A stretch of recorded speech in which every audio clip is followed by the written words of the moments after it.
Hola, ¿qué tal, familia de anestesiados? Mi nombre es el doctor Paul Fernández, soy médico anestesiólogo en Perú y durante estos últimos años, aproximadamente 4 años, he trabajado con pacientes acompañándolos antes, durante y después de su cirugía. Una de las cosas que más veo en los pacientes es el miedo que tienen y las dudas, sobre todo cuando escuchan la palabra anestesia. Algunas personas piensan que no van a despertar, otras piensan que van a tener dolor durante la cirugía y muchos familiares llegan muy preocupados porque en realidad no saben qué es una sala de operaciones y qué es lo que va a pasar ahí. Por eso decidí crear este video, que va a ser un poco extenso y lo voy a dividir en partes para que puedas verlo de a pocos o algunas partes saltártelas, si es así de tu agrado. En la parte de la descripción de este video vas a encontrar todo lo que voy a hablar y conforme a eso puedes ir saltando. ¿Y con qué objetivo lo hago? Lo hago con el objetivo de explicarte de manera clara y sencilla y sobre todo fácil de entender lo que es realmente la anestesia, cómo funciona y qué hacemos realmente los anestesiólogos para mantener la seguridad del paciente durante toda la cirugía. Voy a explicarte qué es la anestesia, sus diferentes tipos, porque no todas las anestesias son iguales. También vamos a ver qué ocurre antes de ingresar a una cirugía, cómo se duerme un paciente, qué medicamentos utilizamos y cómo controlamos el dolor durante y después de la operación. Además aprenderás qué monitores usamos para vigilar el corazón, la respiración, la temperatura y la presión arterial en tiempo real, mientras el paciente está dormido o también despierto. También vamos a hablar acerca de, por ejemplo, si una persona se puede despertar durante la cirugía, cuáles son los riesgos reales, qué tan segura es la anestesia actualmente y qué complicaciones pueden aparecer. La idea es que al terminar de ver este video entiendas mucho mejor lo que ocurre durante una cirugía y pierdas muchos de los miedos o mitos que existen alrededor de la anestesia. ¿A quién va dirigido este video? Este video va dirigido a personas que van a someterse a una cirugía. También está dirigido a familiares de pacientes que quieren entender un poco más de la anestesia, un poco más de la cirugía, qué ocurre mientras su ser querido ingresa a sala de operaciones. Muchas veces los familiares sienten ansiedad porque no pueden entrar al quirófano y no saben qué está pasando adentro. Por eso quiero mostrarte de forma sencilla cómo trabajamos los anestesiólogos y qué medidas tomamos para cuidar al paciente en todo momento. Este video también puede ayudar a personas que van a tener una cesárea, una apendicectomía, una colecistectomía, una hernioplastia, cirugía dental, endoscopías o procedimientos con sedación. Y por supuesto también va dirigido a personas curiosas que quieren saber un poco más del tema de la anestesia, una de las especialidades más importantes pero menos conocidas dentro de la medicina. Así que siéntate, agarra un café y empezamos. Para empezar, vamos definiendo qué es la anestesia, ¿ok? Tenemos que entender algo básico. ¿Qué es realmente la anestesia? Y bien, la anestesia no es más que un conjunto de medicamentos y técnicas médicas que se utilizan para evitar que una persona sienta dolor durante una cirugía o procedimiento médico. Pero la anestesia no solamente sirve para dormir al paciente. Dependiendo del tipo de anestesia también sirve para bloquear el dolor, relajar los músculos, disminuir la ansiedad, producir sueño. En otras palabras, la anestesia permite que una cirugía se desarrolle de la manera más segura o más controlada o, por decir, sin sufrimiento al paciente. Y esto incluye varias cosas importantes, como por ejemplo evitar el dolor, mantener la estabilidad hemodinámica, o sea, mantener el corazón, la presión arterial en cifras normales o deseables, controlar la respiración, reducir el estrés del cuerpo y que el cirujano pueda operar tranquilamente. Trabajar de manera adecuada. Muchas personas creen que el anestesiólogo solamente duerme al paciente, pero en realidad hacemos muchísimo más que eso. Durante toda la cirugía, como vimos, vas a estar monitorizado completamente. Y ahora hay que hacer hincapié en algunos mitos que son importantes recalcar, ¿no? Como por ejemplo, hay un mito que dice que la anestesia es muy peligrosa. Esto es uno de los mitos más frecuentes. En realidad, hoy en día la anestesia ha cambiado mucho. De los años 70, 80 a este año 2026, se está grabando este video, ha evolucionado rotundamente. Es más segura que hace décadas. Hay avances en medicamentos, en monitores y protocolos médicos, que es importante. Obviamente, ningún procedimiento está libre de riesgos, ¿no? Pero actualmente las complicaciones graves son muy poco frecuentes, especialmente cuando el paciente está evaluado correctamente. Otro mito importante a recalcar acá es: ¿puedo no despertar después de la cirugía? Muchas personas tienen miedo a esta gran incógnita. La realidad es que el anestesiólogo controla cuidadosamente la dosis de medicamentos que utilizamos para inducir, ¿no? Si vamos a dar una anestesia general o también la dosis de si vamos a colocar una anestesia raquídea. La gran mayoría de pacientes, en el 99%, se despiertan después de unas que son sometidas a una anestesia general. Otro mito importante a recalcar acá es si vas a sentir dolor durante la cirugía. En la mayoría de cirugías el paciente no siente dolor porque justamente la anestesia está diseñada para bloquearlo. Además, durante toda la cirugía vigilamos si existen signos de dolor o estrés en el cuerpo. Hay ahorita dispositivos que nos van a indicar, ¿no?, si tú estás sintiendo algún tipo de dolor, si estás sometido bajo anestesia general, ¿verdad? Otra, Otro mito importante de recalcar es si la anestesia daña o acorta la vida de la persona. No existe evidencia de que alguna anestesia bien realizada acorte la vida de la persona. En algunos pacientes mayores pueden existir confusión temporal después de ciertas cirugías, pero normalmente esto mejora con el tiempo. Otra, ¿la anestesia raquídea deja de paralítico? Bueno, esto es probablemente uno de los mitos más famosos que existen también. La anestesia raquídea y epidural se utilizan en miles de pacientes todos los días, especialmente en cesáreas. Las complicaciones graves son extremadamente raras cuando el procedimiento se realiza correctamente, ¿no? Como todo procedimiento quirúrgico, como todo procedimiento anestésico, tiene riesgos. No está exenta de riesgos, pero son mínimos. Si se hacen correctamente, no tienes por qué tenerle miedo. Antes de la anestesia, hoy en día muchas personas entran tranquilamente a una cirugía sabiendo que no van a sentir dolor, pero eso no siempre fue así. Antes de que existiera la anestesia moderna, las operaciones eran extremadamente dolorosas y traumáticas. Imagínate tener una amputación de algún miembro, una extracción dental o una cirugía abdominal completamente despierto.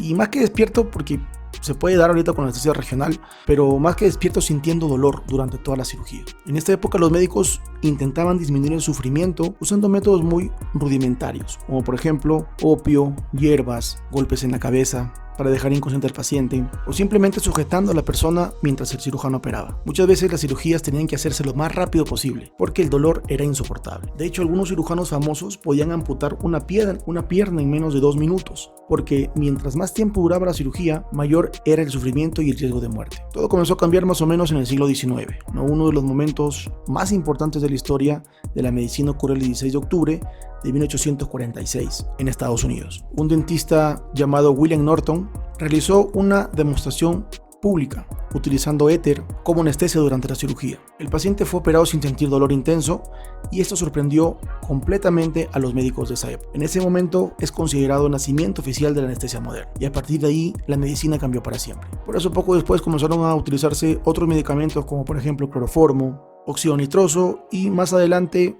medicamentos mucho más controlados, sobre todo seguros. Ahora la anestesia actual, como viste, es completamente diferente a la de 100 años, como te dije anteriormente. Hoy se cuenta con muchos monitores, ventiladores, bombas de infusión, medicamentos más seguros y protocolos muy estrictos para cuidar al paciente, para cuidar la respiración, la presión arterial, dolor, corazón, líquidos, temperatura y muchas otras funciones vitales. Además existen diferentes tipos de anestesia que se pueden adaptar a las diferentes cirugías, como por ejemplo anestesia general, anestesia regional, anestesia peridural, sedación, anestesia pediátrica, anestesia cardíaca, etc. Y muchas otras, neuroanestesia y muchas otras. La anestesia moderna ha permitido realizar procedimientos que antes eran imposibles, incluyendo por ejemplo trasplantes, cirugías cerebrales, cirugías cardíacas y operaciones extremadamente complejas. Y gracias a estos avances, hoy millones de personas pueden operarse cada año de forma mucho más segura y con mucho menos dolor. Ahora, ¿qué es la anestesia general? Bien, la anestesia general es un tipo de anestesia en la cual el paciente entra en un estado controlado de inconsciencia. En palabras simples, el paciente queda completamente dormido durante la cirugía y no siente dolor, no se mueve y generalmente no recuerda nada del procedimiento. Pero algo muy importante que debemos saber es que esto no es un sueño normal, es un estado médico cuidadosamente controlado por el anestesiólogo utilizando medicamentos y monitoreo constante. Aquí, como viste, vamos a controlar tu respiración. Una vez que inducimos a la anestesia general, vamos a controlar, desde que inicias, antes de que te induzcamos al sueño, ¿no? Vas a estar completamente monitoreado, ¿no? Pulso, saturación, presión arterial, respiración, temperatura, oxígeno. Y una vez que el cirujano empieza a realizar la cirugía, nosotros te vamos a estar vigilando durante todo el procedimiento. ¿Cómo funciona la anestesia general? Funciona mediante medicamentos que actúan sobre el cerebro y el sistema nervioso. Estos medicamentos producen varios efectos importantes, al mismo tiempo pérdida de conciencia, ausencia de dolor, relajación muscular, disminución de reflejos y muchas veces amnesia temporal. Generalmente el proceso ocurre en varias etapas. Primero se colocan monitores y una vía intravenosa. Después administramos los medicamentos para inducirte al sueño y en pocos segundos el paciente comienza a sentirse somnoliento y pierde la conciencia. Una vez dormido, muchas veces colocamos un tubo especial para ayudar a controlar la respiración durante la cirugía, ¿no? Un tubo endotraqueal, así como este tubo de acá, ¿no? Esto va, una vez que te inducimos, colocamos este tubo y posteriormente te conectamos a la máquina de anestesia para que tengas respiración artificial, ¿no? La máquina de anestesia te va a dar el soporte ventilatorio para que el cirujano puede operar tranquilamente. Luego mantenemos la anestesia utilizando gases anestésicos, medicamentos intravenosos, analgésicos y relajantes musculares. Todo eso se ajusta exactamente dependiendo del tipo de cirugía y del paciente. ¿Qué siente el paciente? Una de las preguntas más frecuentes es ¿qué voy a sentir cuando me ponen anestesia general? La mayoría de pacientes recuerdan muy poco. Muchas personas describen la sensación, por ejemplo, como sueño, calor, relajación o mareo leve, y después simplemente se quedan dormidos. Para muchos pacientes la sensación es como cerrar los ojos y despertarse inmediatamente después de la cirugía, o que hayan pasado varias horas. Al despertar, algunas personas pueden sentir sueño, confusión leve, dolor moderado, boca seca, náuseas o escalofríos. Pero normalmente estos síntomas son temporales y se pueden controlar con mantas térmicas o con medicamentos. Existen muchos medicamentos anestésicos y cada paciente puede necesitar combinaciones diferentes. Por seguridad, en este video no puedo mencionarlos, ¿no? Por seguridad a la audiencia, pero son medicamentos muy eficaces para la inducción anestésica del paciente. ¿Existen riesgos?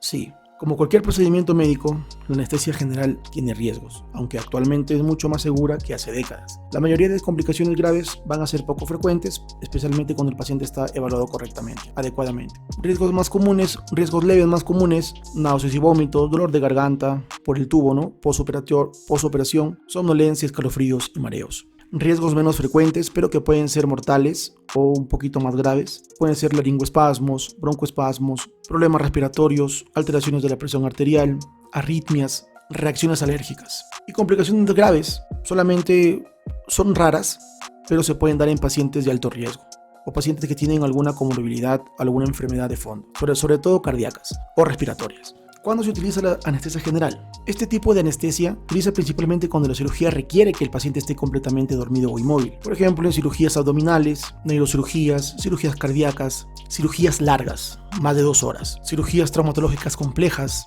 laparoscopías, cirugías de emergencia y algunas cirugías pediátricas. Ahora que ya entendemos cómo funciona la anestesia general, vamos a hablar de otro tipo de anestesia muy utilizada, especialmente en cesáreas y cirugías de miembros inferiores, ¿no? Que es la anestesia regional. Este es un tipo de anestesia en la que solamente se bloquea la parte específica del cuerpo, mientras el paciente puede permanecer despierto o ligeramente sedado. A diferencia de la anestesia general, el paciente no siempre pierde la conciencia, no necesariamente pierde la conciencia. Lo que hacemos temporalmente es inhibir o bloquear los nervios que transmiten el dolor en ciertas partes del cuerpo hacia el cerebro. Este tipo de anestesia se utiliza mucho porque permite un excelente control del dolor y en muchos casos evita tener que dormir completamente al paciente. Aquí está lo que es anestesia raquídea, anestesia peridural o epidural y los bloqueos que se hacen con ecoguiado, ¿no?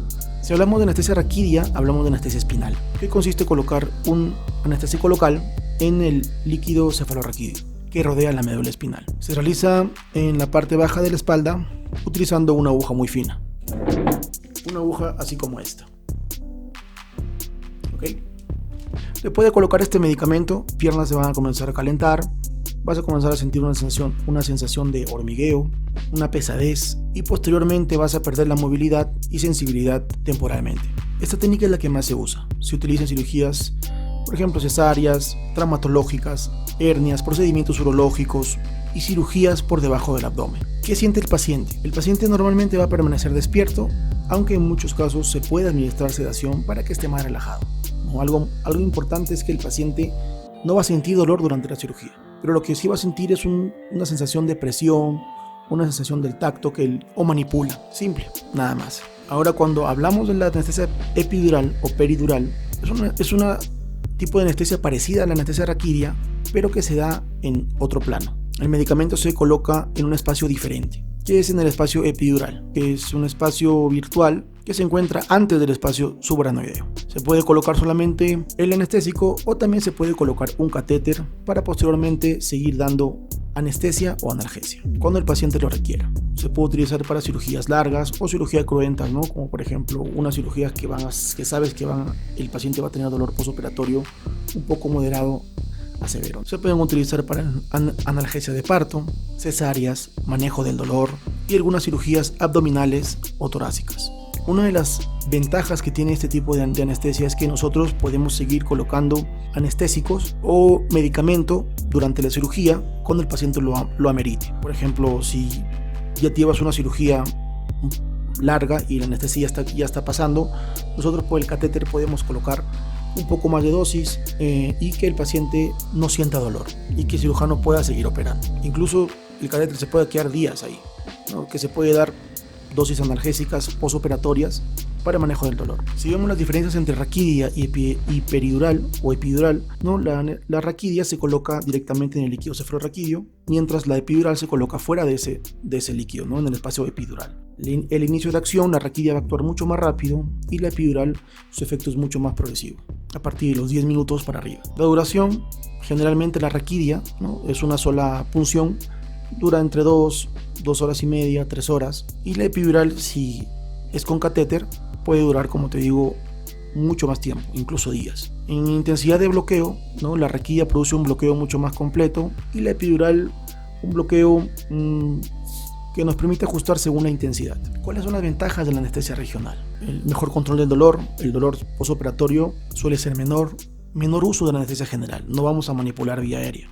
Y eso es muy importante, porque muchos pacientes pueden estar despiertos, tranquilos o completamente sedados, ligeramente se puede llevar mejor, es mucho mejor a nivel hemodinámico. La recuperación es mucho más rápida, en ciertos casos el paciente se puede recuperar rápidamente antes que una anestesia general. Menor riesgo respiratorio, ¿no? Si una persona tiene alguna enfermedad respiratoria, como por ejemplo EPOC, apnea de sueño, alguna enfermedad respiratoria que tenga, ¿no? Que sea crónica, la anestesia regional puede caerle a pelo en el tipo de cirugía. Bueno, si es justamente si amerita ese tipo de técnica anestésica. Y menor náuseas y vómitos comparado a lo que es anestesia general. ¿Cuáles son las desventajas y posibles complicaciones? Puede haber hipotensión, o sea, presión baja, la presión arterial puede bajar al momento de que el líquido ya esté en el espacio subaranoideo. Dolor de cabeza postpunción. Puede ocurrir en algunos pacientes después de la raquidia, bloqueo incompleto, a veces el anestésico no actúa perfectamente. Y también la ansiedad del paciente, ¿no? Algunas personas prefieren estar durmiendo que estar despiertas. Algunas complicaciones raras pero que pueden estar ahí son por ejemplo infecciones, sangrado, lesión nerviosa o reacciones adversas, ¿no? Como alergias. Bueno, ahora hablemos un poco de la anestesia local. ¿Qué es la anestesia local? Este es un tipo de anestesia que bloquea el dolor en una zona pequeña y específica del cuerpo. A diferencia de la anestesia general, el paciente está despierto durante todo el procedimiento y lo que se hace es aplicar un anestésico en el área que se va a trabajar para que esa zona pierda sensibilidad temporalmente. Aquí lo que más se utiliza es la lidocaína, ¿no? ¿Qué es la lidocaína? Es un anestésico local más utilizado en el mundo para ese tipo de anestesia. Se usa en hospitales, consultorios, sobre todo en consultorios odontológicos, en emergencias y en procedimientos menores. Como dije, su función principal es bloquear temporalmente los nervios que transmiten el dolor de la zona que se va a trabajar. La lidocaína impide que las señales nerviosas viajen al cerebro, por eso cuando el procedimiento se esté realizando, el paciente no siente dolor, justamente en la zona que ha anestesiado. ¿Qué siente el paciente después de aplicarse la lidocaína? Generalmente sienten adormecimiento, un poco de pesadez, hormigueos en la zona donde se ha colocado dicho anestésico. Generalmente el efecto aparece en pocos minutos y la duración va a depender del tipo de la dosis y del procedimiento que se esté realizando, pero normalmente puede durar entre 1 a 3 horas, ¿no? Inclusive un poquito más. ¿En qué procedimientos pequeños se utiliza este tipo de anestesia? Como dije, puede ser en procedimientos odontológicos, para extracciones dentales, tratamiento de caries, procedimientos de encías, en cirugías pequeñas como por ejemplo suturas, retiro de lunares, quistes, lipomas, en emergencias para drenar abscesos, cortes, curar heridas, y para procedimientos dermatológicos, por ejemplo, para sacar biopsias, retiro de verrugas o cirugías menores de la piel. ¿Qué ventajas tiene ese tipo de anestesia? El paciente se va a estar despierto, es una recuperación rápida, menor riesgo comparado a la anestesia general, aunque esta no está extinta de riesgos tampoco, menor costo, se utiliza más para procedimientos ambulatorios y tiene menos efectos secundarios. ¿Qué complicaciones pueden haber?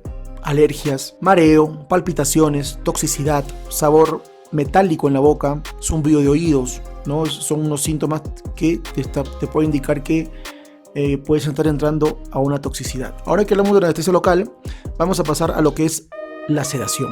La sedación es una técnica utilizada para disminuir la ansiedad, producir relajación en el paciente para que éste no perciba tanto el dolor durante ciertos procedimientos médicos, ¿no? A veces la persona cree que cuando lo tocan le presionan cuando está bajo anestesia local o bajo anestesia regional, perciben ese tacto como dolor. Y justamente la sedación sirve para tranquilizar al paciente, calmar esa ansiedad que tiene. A diferencia de la anestesia general, este procedimiento el paciente no está en un plano completamente profundo, ¿no?, de sueño, está aparentemente relajado. Si hablamos de sedación ligera, porque también es sedación profunda. Y ahí, dependiendo de la profundidad, la persona puede estar despierta, responder a preguntas o entrar a un sueño mucho más profundo. Ahí es lo que se llama la sedación consciente. Este es un nivel leve a moderado de sedación, donde el paciente se encuentra relajado, tranquilo, pero todavía puede responder cuando le hablan. Muchas personas pueden recordar incluso un poco del procedimiento debido al tipo de medicamento que se ha utilizado. Aquí el paciente lo que siente es sueño, relajación, tranquilidad y disminución del miedo o la ansiedad. ¿En qué tipo de procedimiento se puede realizar este tipo de técnica, ¿no? Están endoscopías, colonoscopías, procedimientos dentales, en resonancias, tomografías con pacientes que están ansiosos, cirugías pequeñas y algunos procedimientos estéticos. Ahora, ¿qué es la sedación profunda? Ya la sedación profunda es un nivel mucho más intenso. Aquí el paciente ya está completamente dormido, sin necesidad o no responde a estímulos como al hablarle, ¿no? En algunos casos la respiración puede volverse mucho más lenta, por lo que aquí el monitoreo y la observación, estar monitoreando al paciente, es de vital importancia. Diferencia con la anestesia general es que, aunque se parecen en la sedación profunda no se llega al mismo nivel de inconsciencia que una anestesia general completa. Sin embargo, en algunos casos de sedación profunda pueden evolucionar a anestesia general si es necesario. ¿Dónde podemos utilizar este tipo de procedimientos? También se pueden utilizar en lo que es procedimientos dentales, en procedimientos mucho más largos, endoscopías complejas, cirugías, radiología intervencionista, procedimientos dolorosos. Y recalco aquí, el paciente debe estar vigilado y monitoreado, ¿no?, constantemente. Que se controla, como vimos, frecuencia cardíaca, respiraciones, saturación de oxígeno, presión. Y aquí el objetivo es detectar rápidamente cualquier alteración, cualquier anomalía y actuar inmediatamente si aparece algún problema o alguna complicación. Ahora, ¿cómo eligen el tipo de anestesia? Una de las preguntas más frecuentes de los pacientes o de los familiares es ¿cómo el anestesiólogo elige el tipo de anestesia? ¿Qué anestesia utilizar? Y la realidad es que esta decisión depende de muchísimos factores. Uno, la edad. La edad del paciente siempre va a ser importante.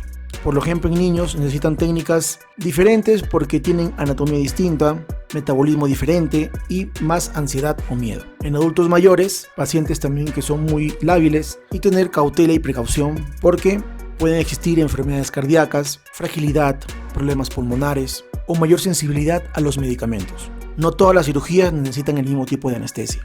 Cirugías pequeñas, como viste anteriormente, pueden realizarse, ¿no?, con sedación o anestesia local, y cirugías grandes, cruentas, pueden utilizarse anestesia general, ¿no? Esto va a depender de la complejidad de la cirugía, alguna alteración cardiovascular, hemodinámica que tenga el paciente, alguna enfermedad respiratoria que tenga, etc. Por eso la evaluación preoperatoria es muy importante, porque aquí parte todo lo que es el plan anestésico correcto para el paciente. Por ejemplo, en un paciente, en una gestante, ¿no?, generalmente se utilizan requirias, pero si la paciente tiene alguna alteración hemodinámica, por ejemplo, alguna alteración cardiovascular, alguna enfermedad cardiovascular, ya se opta por otro tipo de plan. Puede ser anestesia general o de repente puede ser una anestesia combinada, ¿no?, una anestesia epidural y con una dosis mínima de anestesia requiria. Depende de cada anestesiólogo o depende del plan anestésico que optemos en ese momento, con el fin de preservar la hemodinamia del paciente, ¿no?, el estado interno, el estado cardiovascular del paciente que se va a someter a la cirugía. Por eso, una anestesia nunca va a ser igual para todos. Cada paciente es único y necesita evaluación individual para elegir la técnica correcta y adecuada según la situación. Esta evaluación se hace antes de tu cirugía, con el objetivo de ver tu estado de salud, conocer tus riesgos, ver tu edad, elegir el tipo de anestesia más segura y más acorde con tus necesidades, prevenir complicaciones durante y después de la cirugía. Es decir, es un análisis profundo sobre ti como paciente, no de la cirugía. Y es importante saber porque muchos piensan que la anestesia solamente es poner una inyección y poner a dormir al paciente. Pero si bien es cierto, eso quedó en el pasado. Hoy la anestesia es ciencia, monitoreo, precisión y prevención. Sin esta evaluación, el anestesiólogo trabaja con información incompleta. Por ejemplo, imagínate que tú vas a ingresar a un avión, pero el piloto no sabe cuánto combustible tiene, cuál es el clima, si hay fallas técnicas o qué ruta es la más segura. ¿Tú volverías a subir ese avión? Bien, tu anestesiólogo es como ese piloto. Tiene que saber toda la información necesaria para llevar a cabo la cirugía a su destino sin turbulencias. Pero ¿por qué la evaluación preanestésica salva vidas? Porque la gran mayoría de complicaciones no ocurren por sorpresa, se pueden prevenir. Por ejemplo, si eres hipertenso, el anestesiólogo ya sabe con qué fármacos puedes ingresar a sala, qué fármacos suspender, cómo controlar tu corazón durante la cirugía. Si eres una persona diabética, puedes suspender algunos medicamentos, puede colocar insulina, etc. O sea, qué medidas tomar para evitar picos de hipoglicemia o hiperglicemia. Si tienes asma o EPOC, se evalúa tu capacidad respiratoria y se preparan broncodilatadores o técnicas especiales de intubación. Si tomas anticoagulantes, vamos a ver si se suspenden o se ajustan para que no sangres más, ¿no? Y como ves, o sea, para cada enfermedad nosotros ya vamos a fijar un plan y vamos a tomar las medidas correspondientes para que no padezcas alguna alteración o alguna complicación dentro de la sala de operaciones. Y si hay esta complicación, nosotros ya estamos predispuestos o preparados a controlar esa complicación. Es por eso que la evaluación preanestésica es muy importante, porque planificamos todo de principio a fin. Ahora, ¿qué ocurre durante una evaluación preanestésica? Bueno, no solamente vamos a hablar de la anestesia, sino que también es una revisión completa y muchas veces detallada de la que hace cualquier otro médico antes de operar. Por ejemplo, te vamos a preguntar qué enfermedades padeces, qué medicamentos tomas, si has tenido alguna cirugía en el pasado, cómo te fue en esa cirugía, qué tal te fue con la anestesia, si tuviste alguna alergia, si fumas o tomas alcohol, consumes drogas, si sufres de algún problema al corazón o a cualquier órgano, si haces actividad física, si roncas o tienes apnea de sueño, etc. Diversas preguntas y cada respuesta cambia el tipo de anestesia que te podemos dar. Cada respuesta cambia la técnica anestésica que se puede adaptar para ti. También, una vez que te hacemos el cuestionario, pasamos y procedemos a evaluarte o hacerte el examen físico. Cómo están tus signos vitales, cómo está tu corazón, cómo está tu pulmón, tu presión arterial, tus vías respiratorias. Evaluamos la distancia tiromentoniana del cuello, la apertura bucal. Esto nos va a indicar más o menos si tienes vía difícil para posibilidad de intubación o no. Vemos tus venas, el peso, tu talla, tus reflejos. También dependiendo de tu edad se van a pedir diversos exámenes, como por ejemplo electrocardiograma, quirúrgico, riesgo neumológico si padeces alguna enfermedad respiratoria o tienes una edad ya avanzada, glucosa, ura, creatinina, exámenes básicos de rutina, tiempos de coagulación, función hepática, etc. También te explicamos sobre los tipos de anestesia, cuál será la adecuada para ti, los diversos tipos, cuáles son los riesgos reales, cómo te sentirás antes y después de la cirugía, los beneficios y las alternativas. Por eso aquí es tu oportunidad de preguntar todo lo que se te ocurra, cuáles son tus miedos, cuáles son tus preocupaciones, para poder resolverlas en ese momento. Uno de los mayores miedos antes de la cirugía es la sensación de perder el control, ¿no?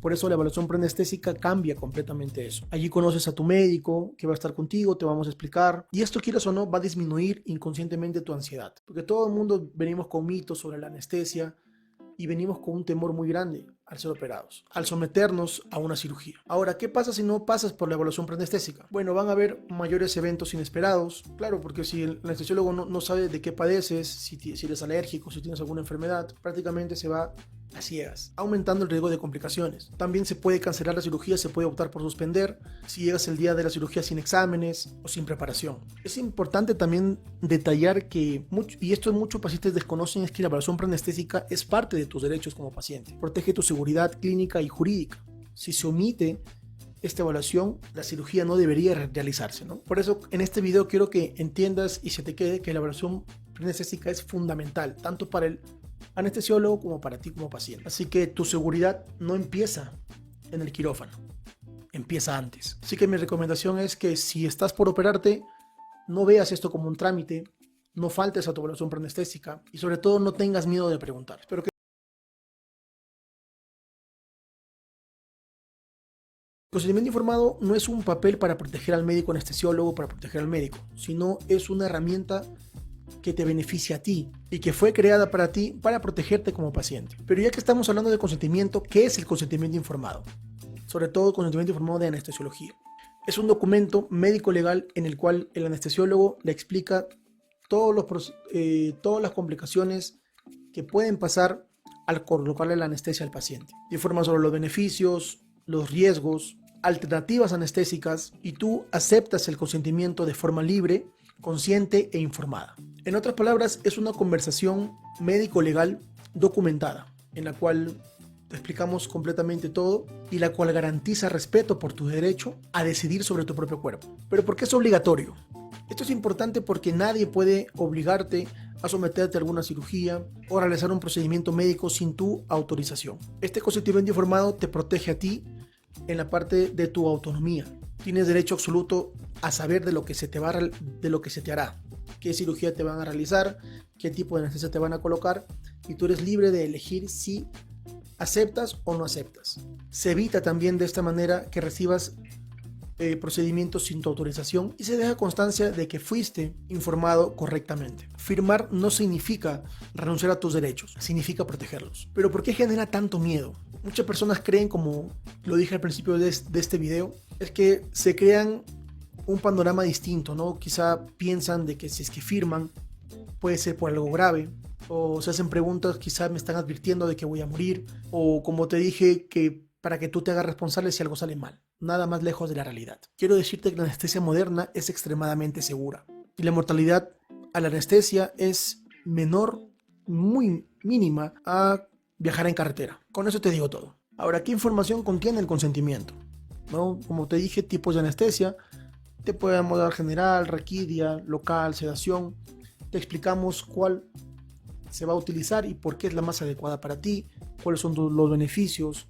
Te garantizamos ausencia de dolor, seguridad durante el procedimiento y los riesgos que puedan haber, ¿no? Que toda la gente se asusta por eso, ¿no? Pueden haber náuseas, vómitos, el corazón se va a enlentecer, ¿no? Lo que se llama bradicardia. Puede haber alergias, puede haber cambios de presión mínimos, puede haber hipotensión o hipertensión, dolor de garganta, lesiones dentales, si es que se opta por cirugía general, ¿no? Intubada, broncoespasmos, laringoespasmos. Y esto es importante decirlo porque la ley obliga a que tú estés enterado de todas las complicaciones que puedan haber. Ojo, no es que te den a ti, no es que te vayan a dar, pero está dentro de un porcentaje muy mínimo que puedan suceder. Y que son eventos que pueden ser revertidos dentro de sala de operaciones. Es como, por ejemplo, tú alguna vez has tomado paracetamol, quizá has tomado la pastilla, pero no te has detenido a leer lo que es el prospecto. Ahí hay efectos secundarios, como por ejemplo hepatotoxicidad, alergia, etc. Pero casi nadie lo sufre, pero está ahí, algo parecido es.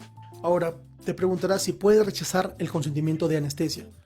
La respuesta es sí, pero sin consentimiento no se puede dar la cirugía y no se puede brindar la anestesia. Si se opta por cirugía, se vuelve extremadamente dolorosa, ocasionando ahí sí efectos secundarios graves.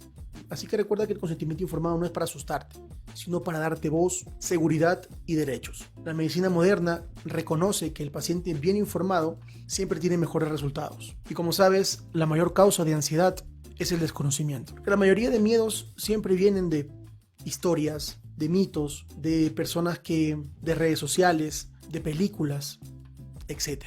Ahora que ya entendemos qué evalúa un anestesiólogo antes de que ingrese a sala de operaciones, vamos a hablar de una clasificación muy importante que es utilizada para medir el riesgo quirúrgico del paciente, no que la clasificación ASA. ¿Qué es esta clasificación ASA? Es uno de los sistemas más utilizados para medir o para evaluar el estado de salud del paciente antes de una cirugía. ASA significa American Society Anesthesiologist.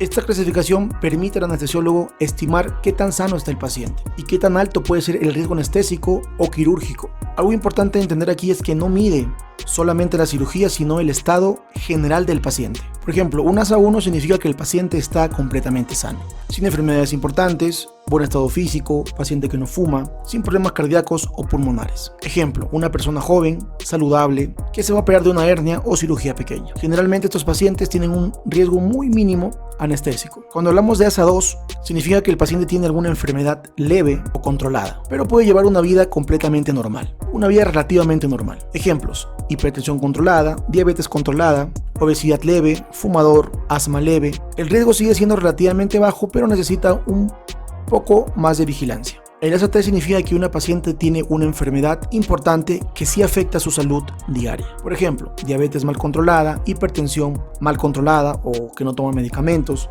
hipertensión severa, enfermedad cardíaca, enfermedad pulmonar obstructiva crónica, también conocido como EPOC, obesidad severa, obesidad mórbida. Aquí en este tipo de clasificación nosotros tenemos que tener un poquito más de cuidado porque el cuerpo puede tolerar peor la cirugía o la anestesia.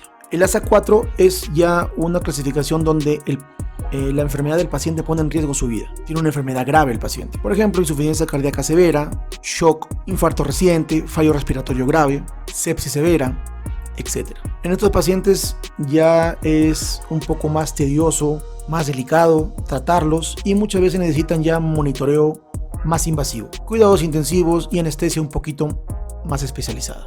Y el ASA 5 es para personas que ya están moribundas, ¿no? Que ya están al borde de la muerte. Pacientes críticamente enfermos que probablemente no sobrevivan sin la cirugía. Por ejemplo, hemorragias masivas, traumas graves, ruptura de aneurismas o pacientes hemodinámicamente inestables. Para entenderlo de una forma más fácil, ¿no? ASA 1, paciente sano, ASA 2, enfermedad leve, ASA 3, enfermedad importante, ASA 4, enfermedad que amenaza la vida, y ASA 5, paciente moribundo sumamente crítico. Algo muy importante a tener en cuenta es que el ASA no siempre significa que el paciente no se pueda someter a alguna cirugía. Simplemente nos indica que nosotros los anestesiólogos debemos estar un poco más precavidos, ¿no? Para poder manejar correctamente o tener un plan más fino con cada tipo de clasificación, sabiendo que el riesgo es mayor en cada una de ellas.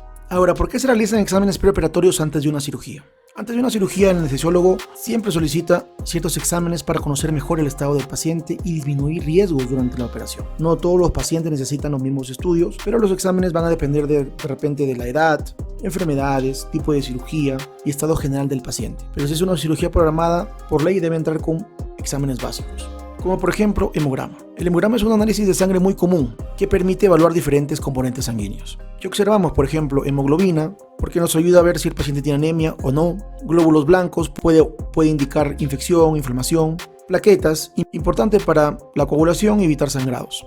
¿Y por qué es importante? Porque dentro de una cirugía puede pasar de todo, ¿no? Y esto nos va a permitir con cuánta hemoglobina entra, cuánta hemoglobina vamos a permitir, de repente si es una cirugía cruenta, que sangre. En otras palabras, tolerar pérdidas de sangre, combatir infecciones o coagular adecuadamente. Entramos con un mapa. Ahora, hablando de las pruebas de coagulación, ¿qué evalúan? Estos análisis permiten saber qué tal coagula la sangre. ¿Y por qué son importantes? Porque si no coagula la sangre, el paciente se puede desangrar. Y esto es importante durante y post cirugía. Especialmente importantes en pacientes anticoagulados, enfermedades hepáticas, cirugías grandes o procedimientos que tienen un riesgo de sangrado decente, ¿no? Por otra parte, también pedimos el electrocardiograma. ¿Y qué es el electrocardiograma? O también llamado EKG. Este registra la actividad eléctrica del corazón. ¿Qué buscamos ahí?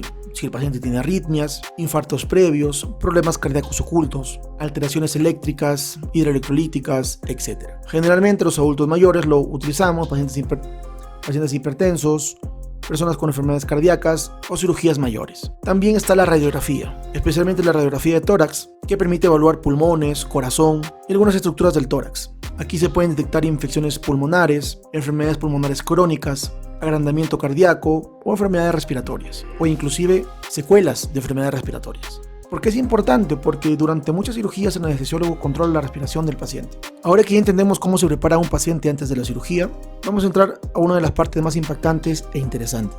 ¿Qué ocurre cuando se inicia la anestesia en sala de operaciones? Bien, ¿qué ocurre al ingresar a la sala de operaciones? Una vez que el paciente entra en la sala de operaciones, va a comenzar una etapa muy importante de preparación antes de iniciar la anestesia. Para muchas personas, este momento genera nervios o ansiedad porque ven equipos, luces, monitores y varias personas trabajando al mismo tiempo. Pero todo lo que ocurre dentro del quirófano tiene un objetivo, ¿no? Mantener tu seguridad en todo momento. ¿Qué hacen los monitores? ¿No? Lo primero que hacemos es conectar al paciente a diferentes monitores. Estos equipos permiten vigilar constantemente cómo está funcionando el cuerpo durante la cirugía. Como viste, son importantes porque monitorizan tu corazón, tu saturación de oxígeno, tu frecuencia cardíaca, presión arterial, nivel de oxígeno. Estos monitores muestran segundo a segundo información importante.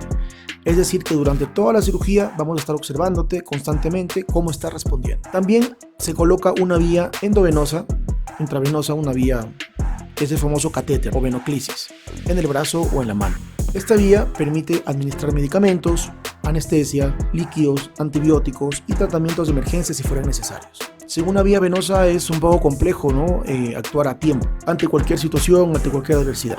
¿Por qué administramos oxígeno? Porque antes de repente, si es una anestesia general, antes de dormirte, colocamos, esto aumenta las reservas de oxígeno en el cuerpo antes de iniciar la anestesia. Aquí el paciente generalmente va a sentir aire fresco entrando por la mascarilla y muchas veces te vamos a pedir que respires profundo, que te relajes y te mantengas tranquilo. El objetivo es mejorar tu seguridad respiratoria durante el inicio de la anestesia. Si te colocamos anestesia, una sedación, ¿no? O una anestesia general o una anestesia raquídea, posteriormente algún medicamento para tu ansiedad, es importante que cuentes con oxígeno. También monitorizamos tu corazón, ¿no? Te colocamos unos pequeños parches adhesivos en el pecho y lo conectamos al monitor con el fin de ver tu corazón, ver tu frecuencia cardíaca, ver tu ritmo cardíaco, si hay algún tipo de arritmia, un cambio cardíaco importante. Aparte también utilizamos la saturación de oxígeno, que colocamos un sensor pequeño generalmente en tu dedo, puede ser índice, pulgar, y este va a medir cuánto oxígeno está transportando la sangre. Y esto es importante hacerlo porque nos permite saber cómo estás respirando adecuadamente o si estás recibiendo el aporte de oxígeno necesario. Generalmente buscamos saturaciones cercanas a 100, en un rango de 95,